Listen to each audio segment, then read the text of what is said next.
The clock on the marble wall ticked with a cold precision, echoing in the silence of the penthouse living room. She had just returned from her prenatal appointment, the faint glow of anticipation still on her face as she thought about the little heartbeat she had heard. She carried a small envelope of ultrasound pictures in her handbag, eager to share them with her husband. But when she walked in, he was waiting, not with excitement, not with love, but with a leather folder in his hand. His expression was sharp, detached, and unreadable, as though he were about to close a business deal rather than speak to his wife. Without hesitation, he placed the folder on the coffee table and slid it toward her. "Sign these," he said flatly. She blinked in confusion, her trembling hands reaching for the papers. The black letters blurred as her eyes widened. Divorce. She looked up, her voice faltering as she whispered, "You're leaving me? Now? While I'm carrying your child." Her words cracked like fragile glass, shattering into the air that suddenly felt suffocating. He didn't flinch. Instead, he adjusted the cuff of his tailored shirt, his tone cold and calculating. "It's over. I've made my decision. You'll be taken care of financially, but I want freedom. I can't keep living a lie." She felt her breath leave her body, the very foundation of her world splintering beneath her feet. And then, as if summoned by fate itself, the nanny appeared in the doorway. She was dressed impeccably for someone whose job was to care for a household, her lips curved into a smirk, her eyes glittering with triumph. She leaned against the frame as though she owned the place, and in a way, she already believed she did. "Don't make this harder than it has to be," the nanny said smoothly, her voice dripping with false sweetness. "You deserve someone who truly wants you, and he deserves someone who understands him. We've already found that in each other." The words stabbed deeper than any knife could. Betrayal poured through her veins, burning, searing, until she could hardly stand. She pressed a hand against her stomach instinctively, as though shielding the tiny life inside from the venom of the moment. Her tears welled, but she refused to let them fall. Not in front of the woman who had stolen her husband, not in front of the man who had chosen cruelty over loyalty. Her husband's arrogance filled the room. "You'll move out by the end of the week," he said briskly, as though dismissing an employee. "I've already made arrangements. This is the cleanest way forward for everyone. Don't drag it out."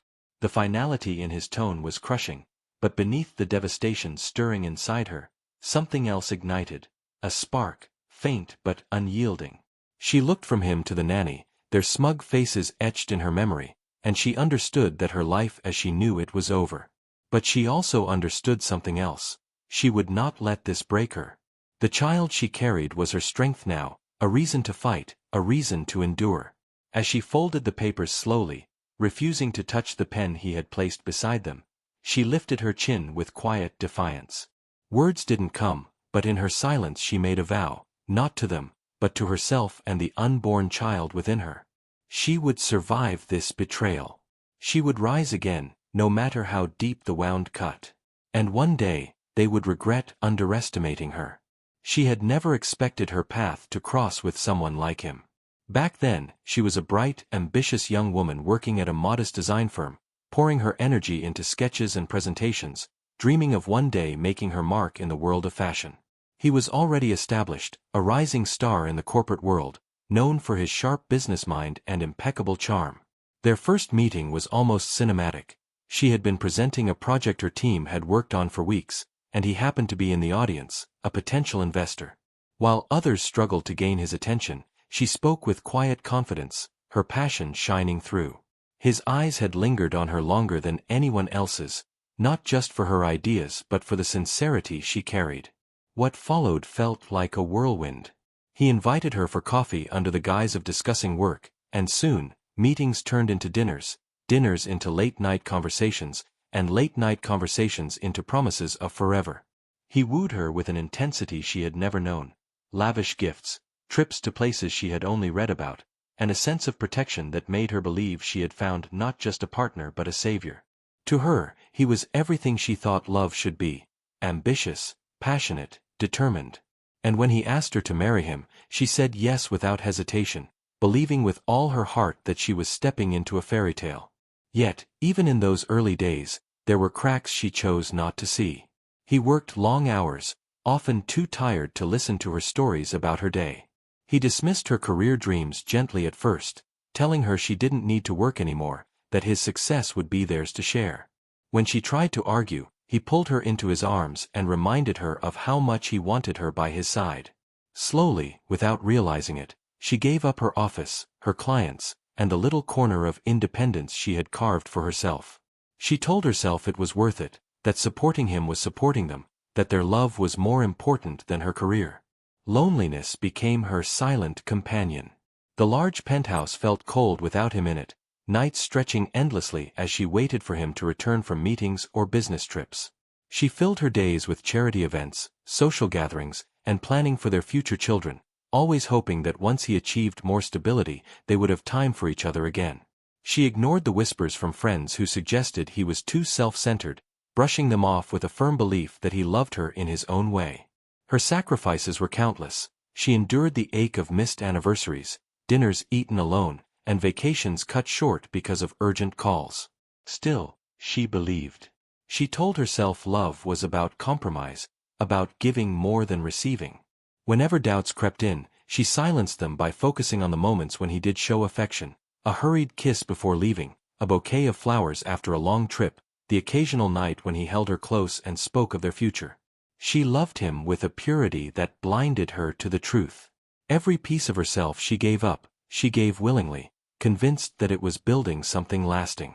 And yet, beneath her sacrifices lay the seeds of the betrayal that would one day shatter her world. From the nanny's perspective, everything had been a game of observation at first. When she was hired, she stepped into the grand penthouse with a mix of awe and calculation. She had grown up with little, always looking at women of privilege with a mixture of envy and ambition. To her, the wife was someone who had everything she didn't: a wealthy, handsome husband, a home filled with luxury, and the promise of a child to complete her perfect life. Watching her glide through those marble floors, dressed simply yet elegantly, the nanny's envy hardened into something more sinister. She wanted that life. Not just glimpses of it, but all of it. She noticed the cracks quickly, the small spaces between husband and wife where shadows could slip in. The wife, often exhausted from her pregnancy, spent evenings resting, while the CEO worked late into the night. The nanny made herself available during those times, always in the right place at the right moment, offering him a drink when he came home, lingering with a smile when she brought him his coat, listening with rapt attention as he spoke about his business frustrations. Unlike the wife, who sometimes questioned his choices or worried about his long hours, the nanny never challenged him. She flattered him, feeding his ego with every conversation. In her mind, the wife was weak, too forgiving, too accommodating, too ordinary. The nanny convinced herself that the CEO deserved better, and she was ready to play that role. She dressed strategically, choosing outfits that blurred the line between professional and alluring. She made sure her laughter echoed in the hallways, light and intoxicating, a sound he began to associate with comfort after long days. She knew how to tilt her head, how to brush her hand against his arm as if by accident, how to create moments that lingered just long enough to spark curiosity. Her hunger for power burned hotter with every passing day. She wasn't just after romance. She wanted the position, the security, the title of being the woman of the house. She whispered subtle poison into the CEO's ears, framing the wife as fragile, uninspiring, unfit for the role he had given her. "She doesn't understand the demands of your world," she would murmur, her voice soft and convincing. "She's too dependent on you. You need someone who can match your strength, someone who stands beside you, not behind you." The CEO, blinded by his own pride and flattered by her attention, began to believe her. Slowly, he started spending more time with the nanny, lingering in conversations, finding excuses to avoid going to bed with his wife. The nanny seized every opportunity, her manipulative charm weaving itself into his daily life until he no longer questioned her presence. For her, each step closer was a victory. She savored the wife's obliviousness, smirking privately when she saw her sitting quietly, unaware of the storm building behind her. To the nanny, the wife was nothing but an obstacle, a weak figure clinging to a love that was already slipping away. And the nanny was determined to take everything: the husband, the house, the wealth, and the life she had always believed should belong to her.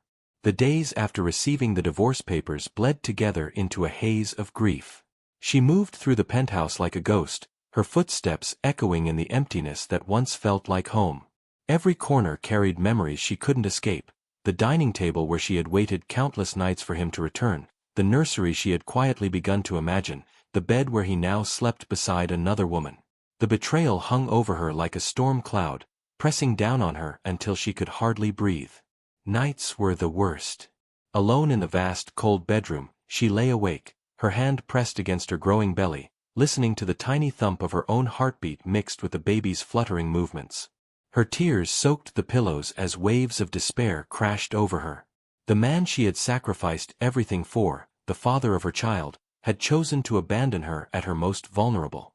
And worse, he had replaced her with someone she had trusted to care for their home. The loneliness was unbearable, cutting deeper than any physical pain she had ever known. Financial worries quickly added to her torment.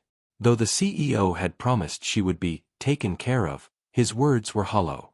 He restricted her access to accounts, claiming it was temporary, leaving her scrambling to cover her medical expenses and daily needs.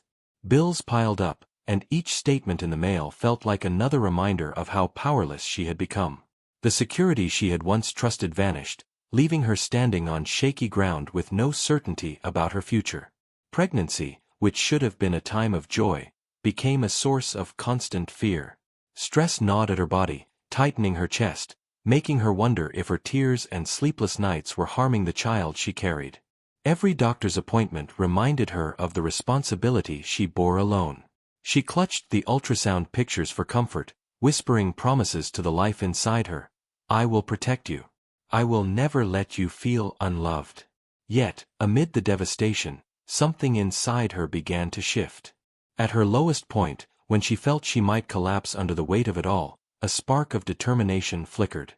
She realized she couldn't let herself be destroyed, not when another life depended on her. The betrayal had broken her heart, but it would not break her spirit. For her child, she needed to find strength. She started small. She forced herself out of bed each morning, no matter how heavy her body felt. She cooked meals for herself, even when food tasted like ash. She began writing in a journal, pouring her pain onto paper so it wouldn't consume her entirely. She reached out to the few friends who had remained by her side, accepting their support instead of isolating herself. With every step, she began to rebuild the pieces of herself. The tears didn't stop, but alongside them came a quiet resolve. She looked in the mirror and saw not just a broken woman but a mother, a protector, someone capable of surviving even the deepest betrayal. She told herself again and again that one day she would rise, and when she did, the man who had abandoned her would see the strength he had thrown away. The revelation came on an ordinary morning, when she least expected it. A thick envelope arrived at her modest apartment, its weight unusual, its seal unfamiliar. She almost set it aside with a stack of bills, but something about the crisp paper and foreign insignia caught her attention.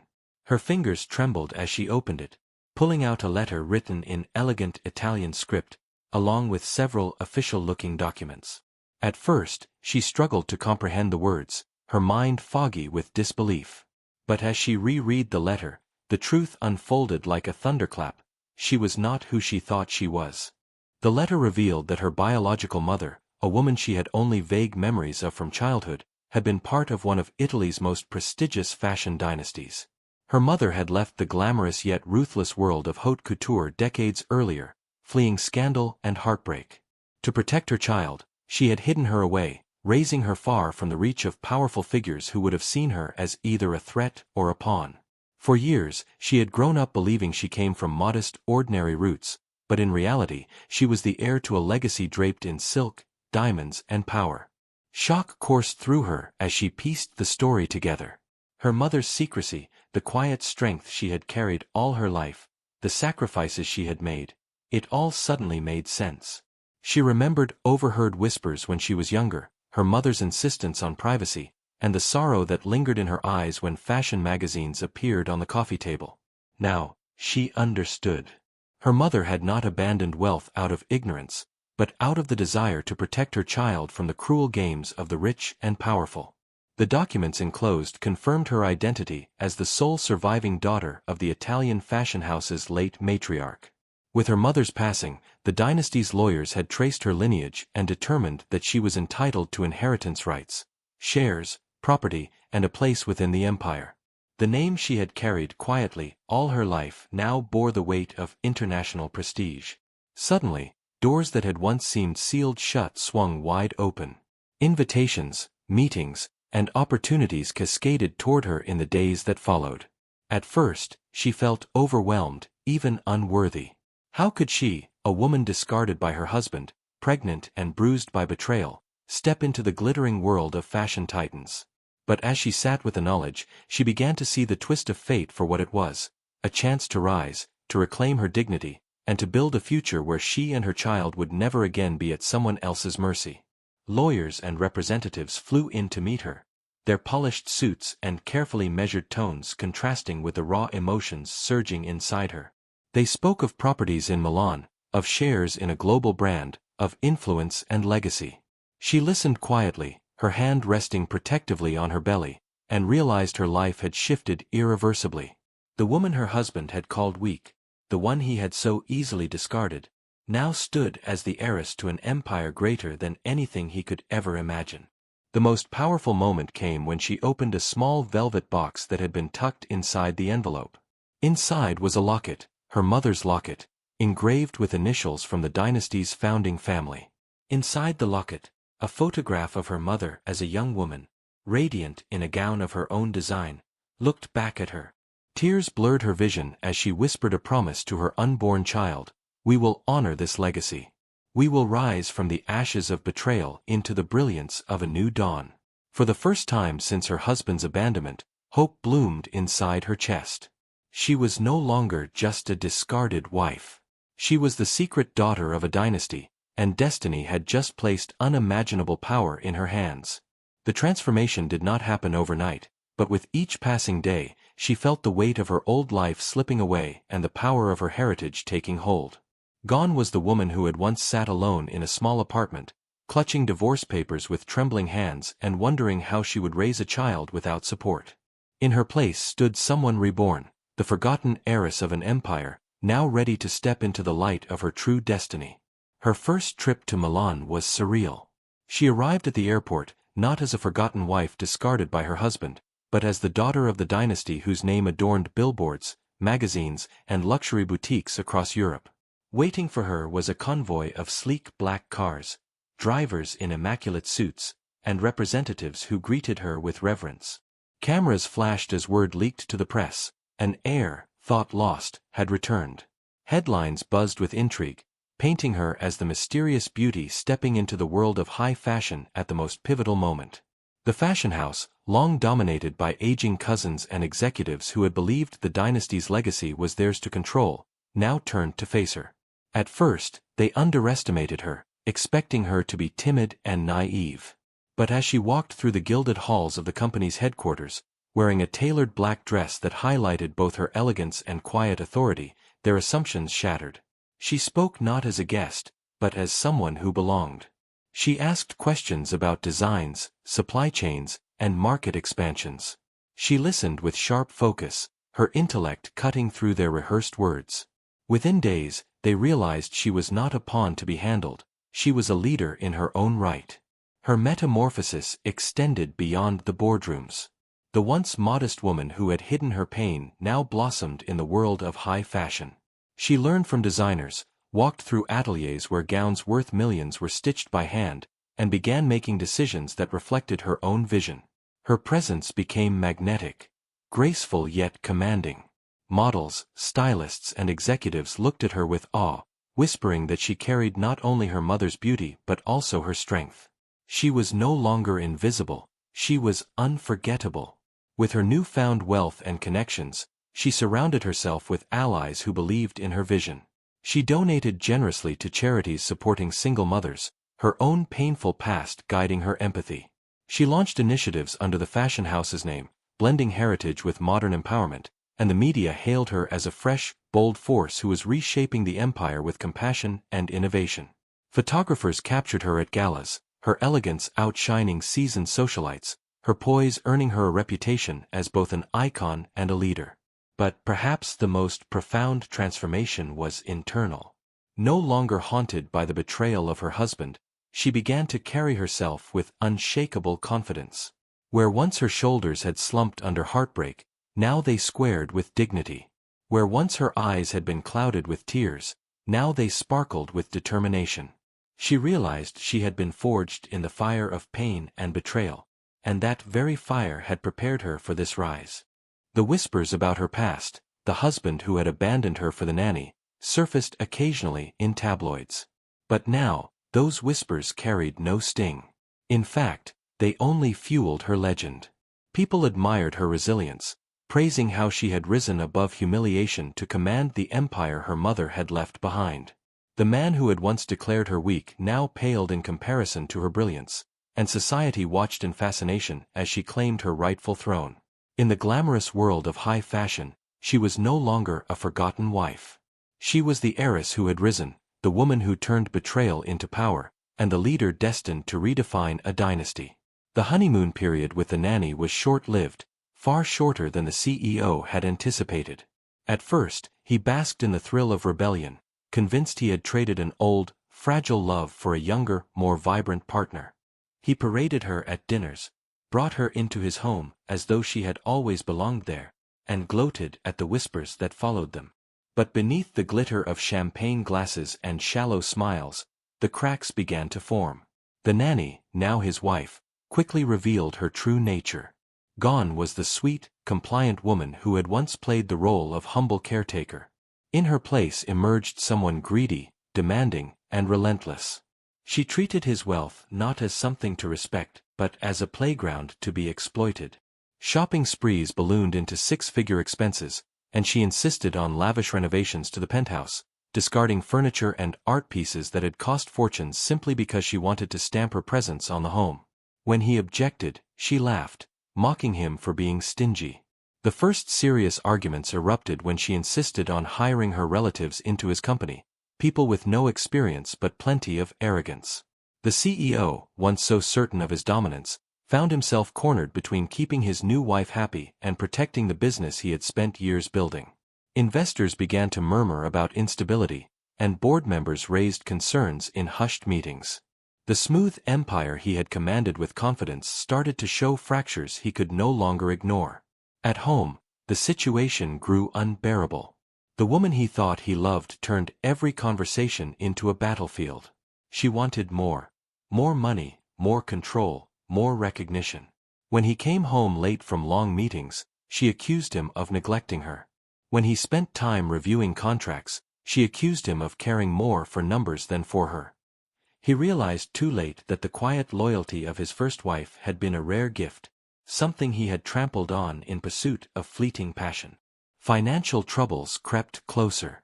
A series of bad investments, driven partly by his new wife's extravagant whims, drained resources faster than he could replenish them.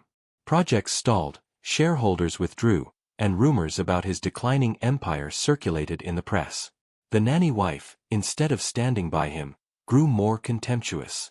She sneered that she hadn't married him to watch him fail, that she deserved a man who could keep her draped in diamonds and luxury without hesitation. The CEO began to unravel. Sleepless nights haunted him as he stared at the ceiling, memories of his pregnant ex-wife flashing before him like unwelcome ghosts. He remembered the look in her eyes the day he had handed her the divorce papers, devastated but strong enough to walk away. He remembered her trembling hand pressed against her belly, the child he had abandoned. And now, as he watched the nanny wife shriek about vacations and jewels, he felt a gnawing emptiness spread through his chest. For the first time, he wondered if he had made the greatest mistake of his life. The empire he had thought unshakable was slipping. The love he thought he had chosen was nothing more than lust disguised as affection. And the woman he had once called his wife, the one he had dismissed as weak, suddenly appeared in his memories not as fragile but as irreplaceable. His arrogance had blinded him, but reality was teaching him a harsh lesson. He had discarded loyalty for greed, trust for betrayal, and love for vanity. And now, with his empire crumbling and his heart hollow, he was left to face the truth. He had lost everything that truly mattered. The reunion happened in the most public of ways, under the dazzling lights of a Milan fashion gala attended by the world's elite. The CEO had been invited reluctantly, his empire no longer shining as it once had, but his name still carried enough weight to warrant a seat at the table. He entered the ballroom with his wife, the former Nanny, clinging to his arm, dripping in diamonds that felt more like shackles than trophies. He was ready for the usual evening of forced smiles and whispered judgments, but what awaited him struck like a lightning bolt. Across the room, cameras flashed in rapid succession, reporters calling out a name he hadn't expected to hear again. He turned, and his breath caught in his throat. There she was, his ex-wife, the woman he had cast aside. But she was no longer the vulnerable, broken figure he remembered. She stood tall in a gown of silken ivory, her every step confident, her presence magnetic. The heiress of the Italian fashion empire was no longer hiding in shadows, she was the star of the night. And society bowed to her. He watched as she was greeted with admiration, kissed on both cheeks by powerful figures he had spent years trying to impress. Influential designers, foreign dignitaries, even royalty seemed drawn to her, not just for her title but for the grace with which she carried herself. Her laughter floated across the room, rich and unburdened, a sound he hadn't heard in years. It hit him harder than he expected, leaving a sour taste of regret lodged deep in his chest. The former Nanny wife bristled beside him, her jealousy as sharp as her perfume. "Who does she think she is?" she hissed, her eyes narrowing. But the CEO already knew. She was everything now, everything he had foolishly thrown away. The contrast between the two women was glaring. The heiress radiated elegance and dignity, while the woman at his side clung with desperation, her beauty already fading beneath the weight of greed and bitterness. When their eyes finally met, it was as though the crowd disappeared. Time folded back on itself, and he saw the woman he had once promised to love, the mother of the child he had abandoned. Her gaze was calm, almost serene, yet behind it lay strength and quiet triumph. She did not look at him with longing or bitterness, but with the kind of composure that told him she had risen far beyond his reach. That realization cut deeper than any insult. He approached her cautiously, his heart pounding, while the cameras eagerly captured the moment. Forcing a smile, he tried to play the part of the confident man he once was. "You look different," he said, his voice betraying the tremor of awe and regret. Her reply was poised, her voice steady but cool. "I am different." Then she turned her attention back to the circle of admirers waiting for her, leaving him standing awkwardly at the edge, diminished in front of the very society he once commanded. As the night unfolded, he could not escape the sting of watching her shine while he faded. Every word of praise directed at her, every glance of admiration, was a dagger reminding him of what he had sacrificed. Jealousy gnawed at him, but beneath it, regret grew heavier, suffocating him with the truth. She was no longer the woman he could control, plead with, or reclaim. She had surpassed him in every way, and he was left behind. The reunion of fates had revealed not only her triumph but also his downfall. Once, he had been the powerful one, and she the dependent wife. Now, the roles were reversed, and the gulf between them was a chasm he could never cross again. The cracks in the nanny's carefully crafted facade widened until they could no longer be hidden. For months, she had basked in the spotlight, reveling in the jewelry, the penthouse, and the prestige of being married to a powerful CEO. She played the role of trophy wife with practiced charm, convincing herself she had secured everything she had ever dreamed of. But dreams built on deception and greed have a way of turning into nightmares, and hers began to unravel in front of the very people she longed to impress. It started with whispers.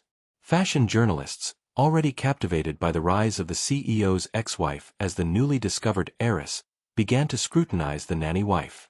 Stories leaked about her past, her manipulative climb from caregiver to mistress, her disdain for her predecessor, her spending sprees that bled company accounts dry. Paparazzi photos showed her stumbling out of boutiques with arms full of luxury bags while headlines screamed of the CEO's declining fortune. The glamorous image she tried so hard to project cracked under the weight of public ridicule. The CEO, once indulgent of her whims, began to tire of her constant demands. He came home to scenes of extravagance, champagne fountains at private parties, designer gowns draped carelessly across furniture, her laughter shrill as she flaunted his money before shallow friends. What once seemed thrilling now appeared grotesque. The contrast between her greed and the quiet dignity of his ex-wife gnawed at him, widening the rift between them. Arguments escalated. She accused him of being ungrateful for her support, while he reminded her that she had brought nothing but chaos into his life. The final blow came at a charity gala, where her desperation to outshine the heiress drove her into reckless behavior. She strutted across the ballroom in a gown so gaudy it drew mocking whispers. In an attempt to humiliate the ex-wife, she sneered publicly, making a crude remark that reporters eagerly latched onto. Within hours, the tabloids erupted, painting her as bitter, jealous, and classless. Sponsors withdrew from events she was associated with, and society's doors began to slam in her face. Behind closed doors, the CEO's patience evaporated. His empire was already fragile, his reputation hanging by a thread, and her antics threatened to ruin what little remained. He confronted her, his voice ice-cold, telling her he regretted ever bringing her into his life. For the first time, she saw no indulgence in his eyes, only disgust. Her panic was immediate. She begged, wept, promised to change. She reminded him of the passion they once shared, clinging to his arm as though her grip could erase the damage. But the more she pleaded, the colder he became. He saw her not as a partner, but as the very symbol of his downfall. Soon, the privileges she had flaunted vanished. Credit cards were cut off, drivers dismissed, and her access to luxury dwindled to nothing. Friends who had once basked in her parties disappeared, moving swiftly toward the heiress who had become the darling of high society. Alone in a penthouse stripped of warmth, she was left to face the truth. She had gambled everything on greed, and now she had nothing. The humiliation cut deeper than poverty ever had. For all her scheming, she ended up a pariah, whispered about in pity or scorn, her name forever tied to scandal. She had dreamed of becoming untouchable, but instead, she became an example of how quickly false crowns crumble. And as she sat alone in silence, she realized the bitter truth. She had not only lost the man she thought she had won, but also the life she believed she deserved. The final chapter of her journey unfolded not in shadows or sorrow, but beneath the glow of chandeliers and the warmth of family she never knew she had. Motherhood, once clouded by fear and abandonment, became her anchor and her joy. She cradled her child in her arms, the baby's laughter filling halls once silent with grief. Every sleepless night spent in pain and uncertainty now seemed a distant memory, replaced by moments of pure love and fulfillment. She was no longer the fragile woman left behind. She was a mother, a leader, and an heiress who had reclaimed her worth. The fashion empire thrived under her influence. Her vision, sharpened by her struggles, brought innovation without sacrificing tradition. She worked closely with designers and artisans, honoring her mother's legacy while modernizing the brand for a new generation. Campaigns highlighted resilience and empowerment, echoing her own story. The world didn't just see her as a figurehead, they admired her as the heartbeat of the dynasty. For the first time, she felt truly seen, not as someone's wife or someone's daughter, but as herself, strong, capable, and extraordinary. Her life was rich not just in wealth, but in meaning. She stood at the center of high society, commanding respect, yet she never forgot the pain that had shaped her. She used her influence to support women abandoned as she once had been, creating scholarships, shelters, and programs that gave others the second chance she had been blessed with. Her child would grow up not just with luxury, but with the lessons of compassion and strength woven into their upbringing. And then there was the contrast. The man who had once held her heart, now reduced to a shadow of his former self. The CEO, once arrogant and untouchable, lived in quiet regret. His empire had shrunk, his reputation tainted, and his nights hollow. He often thought back to the day he handed her the divorce papers, convincing himself it was a step toward freedom.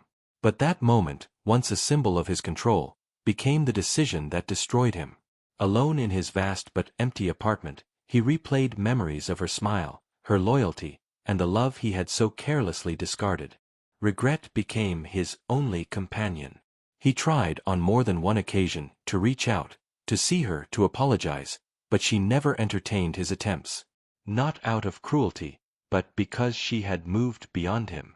Her silence spoke louder than words, a dignified reminder that some doors, once closed, are never meant to reopen. He was forced to watch from afar as she flourished, her life a mirror reflecting everything he had lost.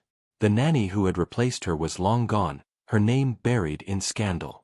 The CEO's loneliness deepened, and society that once bowed to him now barely whispered his name.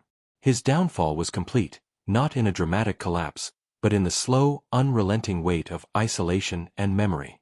Her victory, however, was not just in her rise, but in her ability to thrive without bitterness. She had turned betrayal into power, abandonment into independence, and heartbreak into legacy. She understood now that her worth had never depended on anyone else's recognition, it had always been within her, waiting to be revealed. As she stood on the balcony of her estate, her child nestled against her shoulder, the city lights stretching out before her, she felt the quiet justice of fate. Some betrayals may shatter lives, but resilience can rebuild them into something stronger, brighter, and more beautiful.